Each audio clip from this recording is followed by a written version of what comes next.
সুপ্রিয় শিক্ষার্থীবৃন্দ, কেমন আছো? আশা করছি ভালো। আমি মোহাম্মদ সাব্বির আলী সোহন, তোমাদের চারুকলা সহকারী শিক্ষক। আজকের পাঠের বিষয় হচ্ছে ড্রয়িং খাতায় মধুমাসের রসালো ফল একে সুন্দরভাবে রাঙিয়ে তুলতে হবে। এটা হচ্ছে প্রথম শীট আমাদের। এই শীটটাকে আমরা এইরকম রং করে দেখাবো আজকে। তোমরা সবাই একটু ভালো করে লক্ষ্য করে দেখো, মধুমাসের রসালো ফলগুলো বলতে আমরা গ্রীষ্মকালীন যে ফলগুলো বুঝি সেই ফলগুলোকে তোমাদের সামনে খুব সুন্দরভাবে উপস্থাপন করার চেষ্টা করা হয়। দেখো, একটা আম, তারপরে এই পাশে একটা তরমুজ, এই পাশে একটা তরমুজ, এইখানে একটা জামরুল, আর এইখানে কয়েকটা জাম। এইখানে দেখো, রংটা একবার দেখে নাও, তারপর আমরা ড্রয়িং খাতায় চলে যাব। দেখো, আমটাতে আমরা কি রং করেছি? প্রথমে আমরা পুরোটাতে সুন্দর করে হলুদ দিয়েছি, আর এই পাশ থেকে আমরা কমলা রঙের একটা শেড দিয়েছি। পাতাতে দিয়েছি টিয়া সবুজ, পাতার ডালে টিয়া সবুজ দিয়ে গাঢ় সবুজের একটা শেড দিয়েছি। দুটো তরমুজের এইখানে আমরা দিয়েছি লাল, টকটকে লাল রং, তরমুজের যেমন হয়।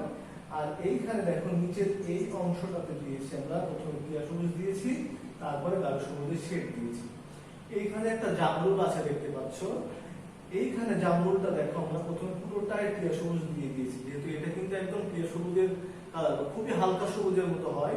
হ্যাঁ, আর এইখানে ধার দিয়ে আমরা গাঢ় সবুজের শেড দিয়েছি। পাতাতে সুন্দর করে হালকা সবুজ, তারপরে আমরা গাঢ় সবুজের শেড। সবশেষে আসি আমরা জামগুলো দেখো, জাম তোমরা সবাই দেখেছো। প্রথমে আমরা দিয়েছি গোলাপি রং, তারপরে আমরা এই নিচ থেকে বা দুই ধার থেকে গাঢ় নীলের শেড দিতে এসেছি।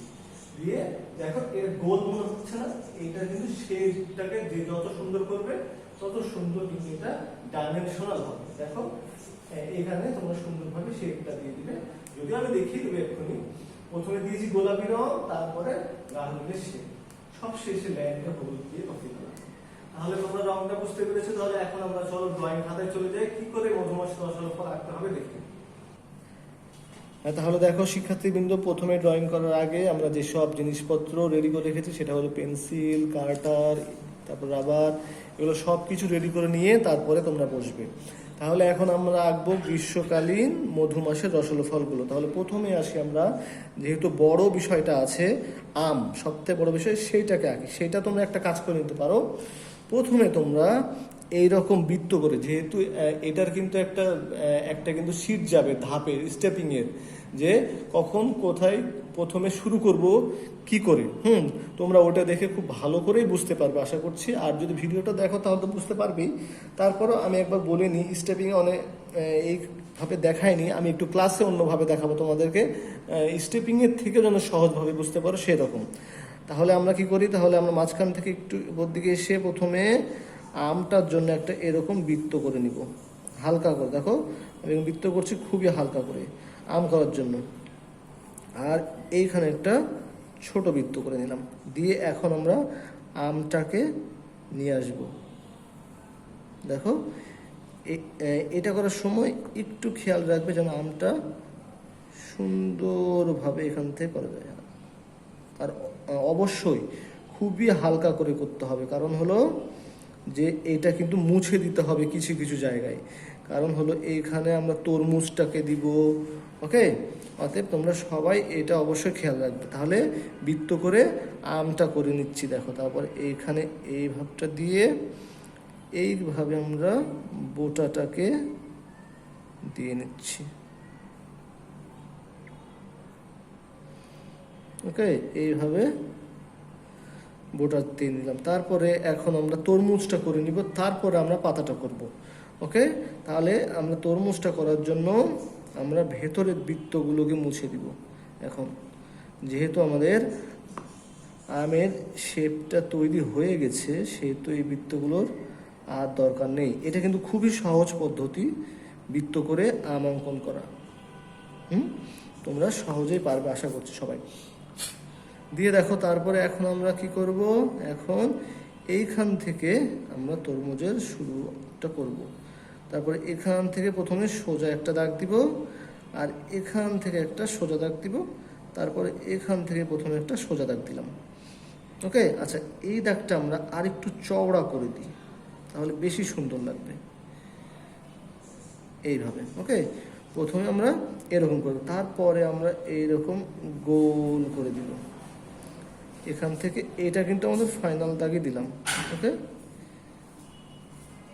এইভাবে, তারপরে এই রকম। ওকে, এইবার আমরা যেটা করব সেটা হলো এইখানের দাগগুলো একটু আঁকা বাঁকা করে দিতে হবে।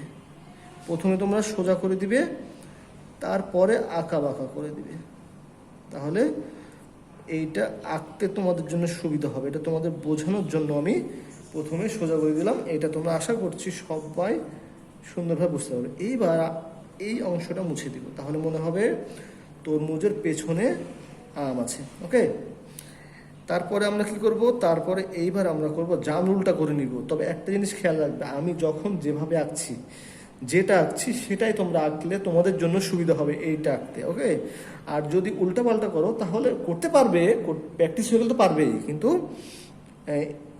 এরকম ধাপে ধাপে করলে তোমাদের জন্য সহজ হবে।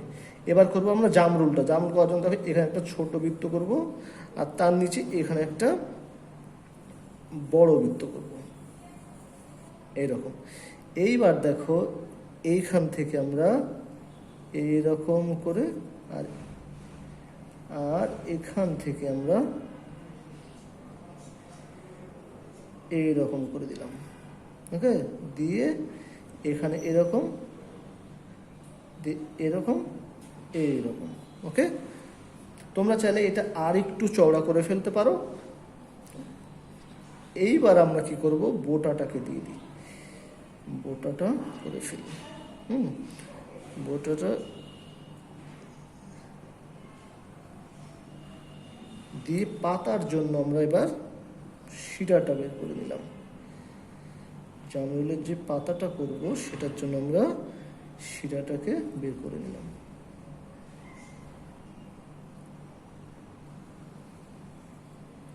ওকে, এইবার আমরা পাতার শিরাগুলো, উপশিরাগুলো দিয়ে দিলাম। এখন আমরা এইখানটায় এইরকম একটা বিষয় আছে, সেটা দিয়ে নিব। এইবার আমরা করব তরমুজটা। এই পাশে যে একটা তরমুজ আছে, সেই তরমুজের যে কাটা অংশ তরমুজের, এটা কিন্তু পুরো তরমুজটা দেওয়া হয়নি, দিয়েছি আমরা কেটে কেটে। ওকে, তোমরা এইরকমভাবে আঁকবে। তাহলে প্রথমে এইরকম দিলাম, তারপরে এইরকম দিলাম, তারপরে এখান থেকে আর একটা দিয়ে দিলাম, আর এইখান থেকে যে গোল অংশটা আছে সেটা দিয়ে দিলাম। এখন তোমরা এটাকে একটু আঁকা বাঁকা করে নিবা, তাহলে একদম সত্যিকার তরমুজের একটা ইয়ে আসবে। এইবার আমরা পাতাটাকে করে নিব। পাতা করার জন্য দেখো প্রথমে শিরাটা করে নিতে হবে আমাদেরকে। মাঝখানে যে শিরাটা দেখো এইভাবে করে নিবা, তারপরে এখান থেকে আমরা পাতাটা বের করব এরকম দিয়ে। এখন আমরা উপশিরাগুলো দিয়ে দিব, এইভাবে তোমরা করবে। এখন আমরা কি করব, জামগুলো করে ফেলবো। জামগুলোকে তোমরা ফ্রি হ্যান্ডে, 4টা জাম আছে, তোমরা এভাবে ফ্রি হ্যান্ডে করবে। তবে একটু খেয়াল রাখবে যে মাঝখানের দিকে একটু গোলের মতো আছে, তোমরা এইভাবেই করবে।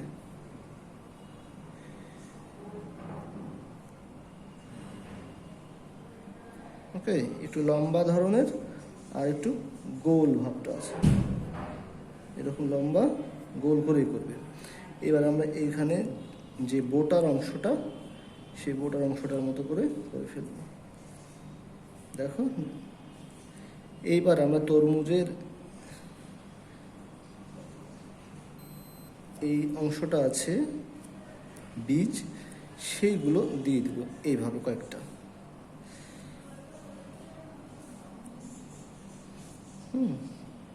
এটা খুবই সহজ, তোমরা আশা করছি সবাই বুঝতে পারছো এবং আঁকতে পারবো। সব শেষে আমরা যেটা করব সেটা হলো ল্যান্ড করে ফেলবো। এখানে এইভাবে ল্যান্ড দিয়ে দিবা,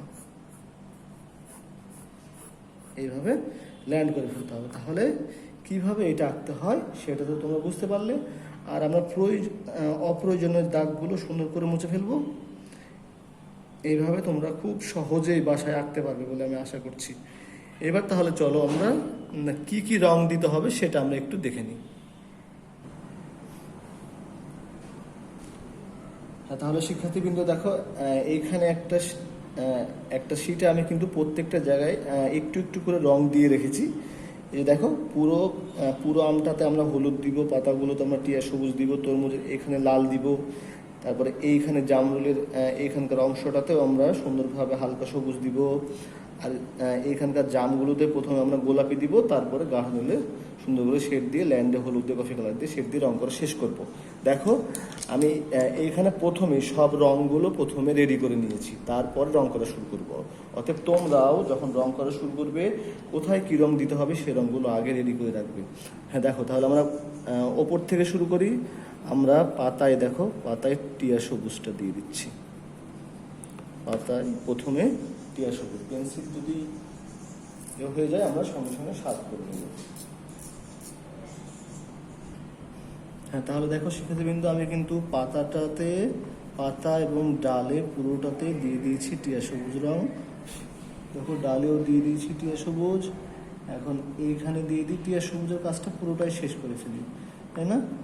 দেখো তারপরে এইখানেও আমরা একভাবে জামরুলও যখন রং করব একভাবে রং করব, এলোমেলোভাবে রং করব না। এলোমেলোভাবে রং করলে কিন্তু রংটা অমসৃণ হয়ে যাবে, আর রং যেন দাগের বাড়ি না যায় সেটা সবসময় খেয়াল রাখবে তোমরা। আর রং করার পরে যে গুঁড়োটা থাকে সেটা ফু দিয়ে সরিয়ে দিবে।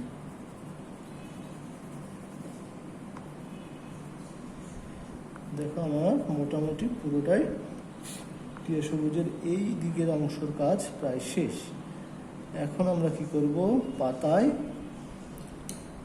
গাঢ় সবুজের শেড দিয়ে দেবো। দেখো প্রথমে এই দিক থেকে ধার, এই ধারে একটু গাঢ় দিয়ে দিব, আবার এই ধার থেকে একটু গাঢ় থেকে আস্তে আস্তে হালকা করে দেবো। ওকে, তাহলে পাতাটা একটা 3 ডাইমেনশনাল বা ত্রিমাত্রিক লাগবে এবং কালারটাও একদম সত্যিকারী পাতার মতো মনে হবে। ধারগুলো গাঢ়, মাঝে হালকা পাতায় ডালে। ওকে, এবার এই পাতাটা করে নিই। দেখো ধারে গাঢ় করে দিব, আর মাঝের ডালের মাঝে যে বড় শিরাটা আছে সেটা ওইখানে একটু গাঢ় করে দিব। তাছাড়া আস্তে আস্তে ধারে গাঢ় দিয়ে আস্তে আস্তে হালকা।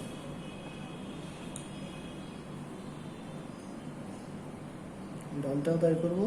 আর এইখানে তোমরা একটু বিশেষভাবে নজর দিবে, আমরা জামরুলটা যখন করব তখন এই জায়গাটা কিন্তু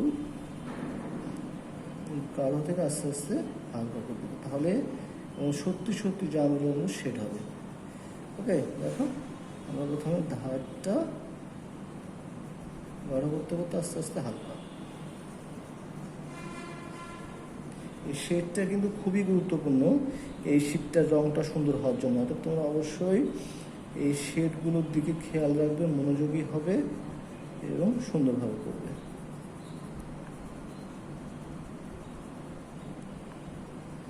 ওকে, মোটামুটি আমাদের জামরুলের শেড দেওয়াও প্রায় শেষ।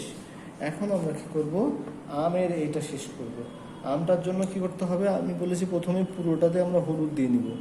আমরা পুরো অংশটাকে হলুদ দিয়ে নিচ্ছি। দেখো এইভাবে। আর এইখানে যেহেতু আমরা কমলা রঙের শেড দিব সেহেতু এই জায়গাটা আমরা হালকা করে হলুদ দিতে হবে, নাহলে কিন্তু শেডটা বসবে না। দেখো আস্তে আস্তে আমার রঙটা আমি হালকা করে দিচ্ছি, হালকা হয়ে শেষের দিকে যে মিলে গেল। ওকে, এখন আমরা কমলা রঙের শেড দেবো। এই কমলাটা দিতে পারো তোমরা চাইলে, এটার নাম্বার 316, এইটা তোমরা দিতে পারো চাইলে। এইখানে এই রঙটা খুবই মজা লেগেছে আমার, ওই জন্য আমি এটা ব্যবহার করলাম এবং খুবই রিয়েলিস্টিক মনে হচ্ছে। তোমরা এইটাই ব্যবহার করলে পারো, বা তোমাদের কাছে যে কমলা রঙটা আছে সেটাও চাইলে ব্যবহার করতে পারো, কোনো সমস্যা নেই। এভাবে হালকা করে ধার থেকে গাঢ় হতে হতে আস্তে আস্তে হালকা করে দিব আমরা এইভাবে। ওকে, চেষ্টা করবো যেন একটু সোজা হয়, যেটা আমটা সোজা হয়ে আছে। এইভাবে আস্তে আস্তে মিলে গেল, আস্তে আস্তে মিলে যাবে। প্রয়োজনে আর একবার তোমরা হলুদটা দিয়ে মিলিয়ে নিতে পারো। মনে হলো এ দেখো, আবার একবার এইটার ওপর দিয়ে যদি আমরা হলুদটা দিয়ে দিই আরও মিশে যাবে এটা। ওকে, তাহলে আমাদের আবরাম করা শেষ। এখন আমরা করব তরমুজের এই অংশগুলো লাল। দেখো পুরোটাতে, এইটাতে কোনো শেড নেই, এটা তোমরা পুরোটা লাল দিয়ে দিবা। দেখো প্রিয় শিক্ষার্থীবৃন্দ, আমি কিন্তু এটা পুরোটাই, এই দুটো পুরোটা লাল রং দিয়ে দিয়েছি। এখন আমরা কি করব, তরমুজের এই নিচের অংশটাকে প্রথমে আমরা টিয়া সবুজ দিয়ে নেব। এই জায়গাটা তোমরা টিয়া সবুজ দিয়ে দিবে হালকা করে, দিয়ে আমরা গাঢ় সবুজের শেড দিয়ে দেব হালকা করে, খুব বেশি গাঢ় করে করার দরকার নেই, যেহেতু আমরা একটা গাঢ় সবুজের শেড দিব এইখানে, সেহেতু হালকা করে দিতে পারবো। দিয়ে এখন আমরা এই নিচ থেকে, দেখো এইখান থেকে হালকা করে গাঢ় সবুজের শেডটা দিয়ে দিচ্ছি। এইভাবে আমরা করে ফেলব।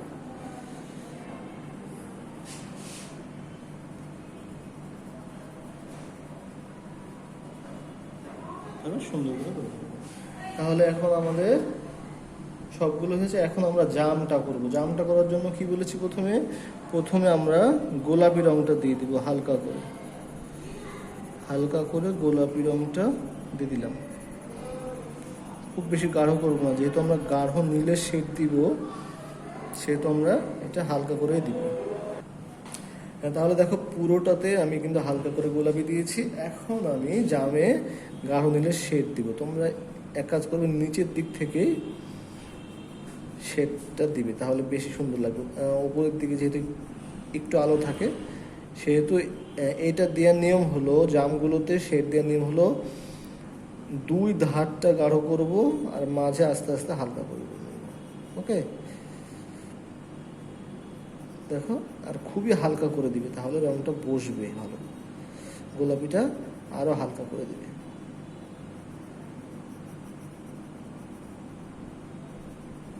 দেখো নিচের দিকে গাঢ় করে, উপর দিকে আস্তে আস্তে হালকা করে দিচ্ছে।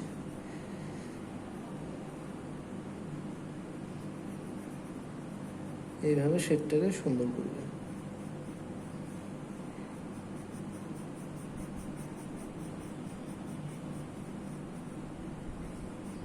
তাহলে এটা গোল যে ভাবটা আছে জামের, সেই অনুভূতিটা আসবে।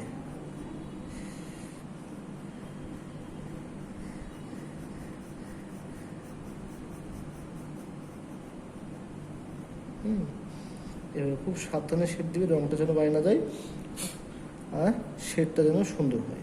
যেহেতু ছোট বিষয়, সেহেতু এটাকে তো খুব বেশি সুযোগ পাওয়া যাবে না ভুল হলে। অর্থাৎ তোমরা প্রথম থেকে চেষ্টা করবে যেন সুন্দরভাবে দেওয়া যায়। তাহলে আমাদের সবগুলো রং দেওয়া হয়ে গেল। এখন আমরা কী করবো, ল্যান্ডের রংটা দিয়ে দেবো, ল্যান্ডে হলুদ দিয়ে দেবো। দেখো নিচে এদিকটায়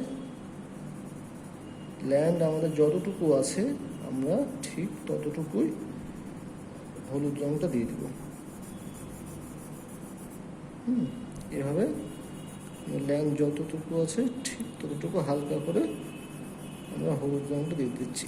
এই দিকটা একটু তোমরা সোজা করে দিতে পারো, তাহলে দেখতে সুন্দর লাগবে।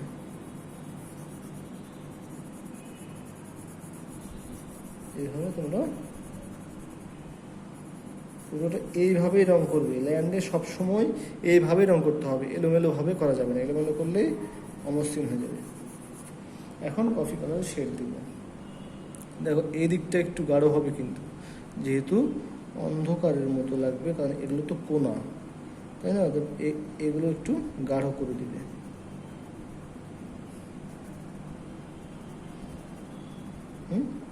দিয়ে আস্তে আস্তে হালকা করে নিয়ে আসতে হবে।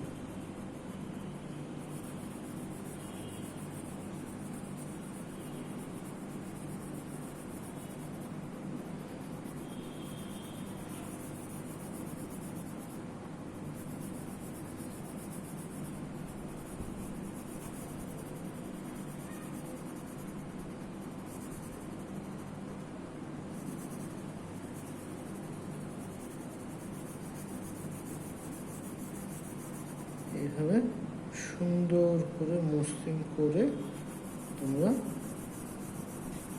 ল্যান্ডের রংটা করবে।